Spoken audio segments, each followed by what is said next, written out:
вот все общение с ним – это абсолютный патриот Абхазии. Он отдал свою жизнь Абхазии, он всегда жестко отстаивал интересы Абхазии, но при этом он был настоящим другом России и абсолютным сторонником такого стратегического братского партнерства между нашими странами.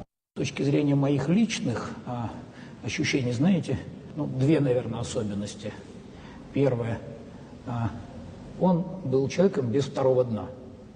Вот совсем без второго дна, да? Политика, она же, там много слоев, да? И ты привыкаешь к тому, что у человека, который в большой политике, надо там искать второе дно, потом третье, потом четвертое. А Владислав Григорьевич, не было у него второго дна. Он мог быть жестким, он мог быть очень жестким, но он был очень открытым. То есть, если он не согласен, он говорил, почему он не согласен. Если он занимал жесткую позицию, не надо было догадываться там, по косвенным признакам, значит, почему и что ему не нравится. Он говорил, что ему не нравится, объяснял, почему. Интриги не было. Вот просто совсем не было интриги. А второе, тоже такое личное ощущение, он умел очень увлекать. Ты с ним разговариваешь, и ты незаметно, ты уже, да, ты как-то уже в его эмоциях, ты уже... В орбите Василия Григорьевича. Да, ты уже как-то чувствуешь, что то, о чем он мечтает уже, и ты об этом мечтаешь. И мне кажется, что я понимаю, почему это происходило.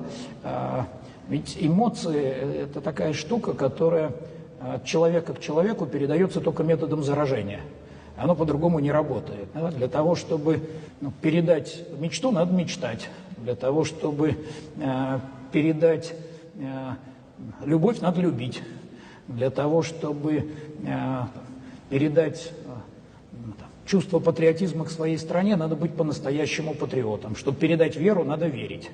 Вот Владислав Григорьевич на самом деле умел и любить, и мечтать, и верить, и делал это так ярко, что заражал этим всех окружающих. Вот у меня это ощущение есть по сей день.